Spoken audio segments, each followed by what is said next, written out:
Getting people connected to the World Wide Web through digital public infrastructure and transforming this sector have been top of the agenda at the G20 Digital Economy Working Group meeting in Gqeberha in the Eastern Cape. South Africa aims to have its whole population connected by 2030. Now, the country has made strides in expanding broadband connectivity, yet challenges remain in ensuring affordable and reliable internet access for all citizens.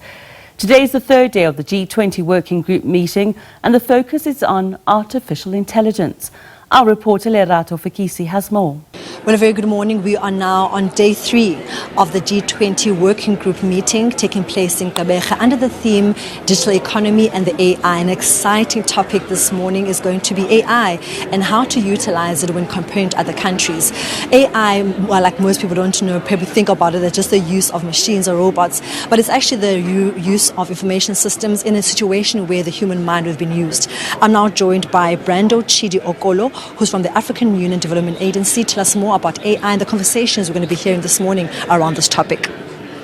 So this morning the conversation is going to be around AI. What kind of conversations are you hoping are going to be driven this morning when we speak of artificial intelligence? Well, I think the key focus here would be on how do we build regulatory framework around this topic? How do we get member countries to trust the processes that are involved in trying to develop this framework, and especially on how to protect the end users. For us representing Africa, we're also interested in how our data is used, data stewardship, who owns the data, and how do we create value, public value around that data. When you look at the beauty of the summit is that it brings together people from different countries. Some countries doing well in terms of AI and some still lagging behind. Which countries do you believe are doing well in AI, and what kind of projects are they implementing in their countries that perhaps would be of benefit to such a conference? Well, as you can imagine, most of the developed countries are doing quite well in terms of AI. We have huge groups doing a lot of research work, developing user communities around this. But there's a lot going on in Africa, I have to say. Yeah, we shouldn't take that for granted. Among our youth in the startup world and some of the business environments, there are already people that have incorporated AI into their business processes.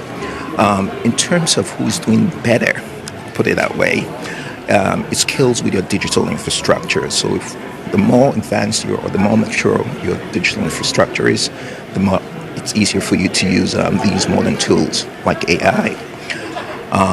We're doing a lot already in the continent. Our key focus is on how do we come up with a structure that would bring equity in the use of these modern technologies.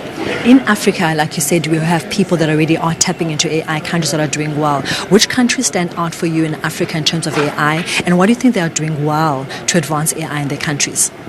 Well, certainly South Africa is doing quite well, I have to say. They've got the infrastructure to be able to make that happen.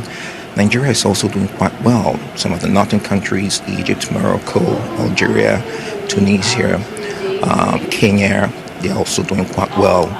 And these are countries that already have a relatively solid digital infrastructure. So leveraging on that to be able to get AI working for them, it's a critical advantage for them. And lastly, when you speak of Africa, it also poses as a huge opportunity to create jobs in terms of AI. What job opportunities are there in terms of AI industry, especially for African countries in South Africa, where unemployment is such an issue?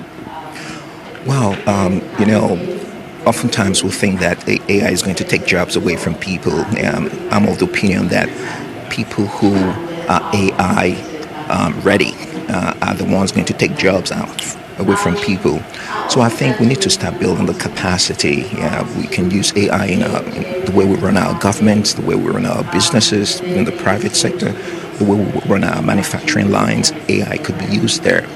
So I'm of the opinion that the key focus should be on how do we build that capacity? How do we start training AI engineers? How do we start training prompt specialists? How do we train those that build the AI tools, the algorithms required to run these kind of infrastructure?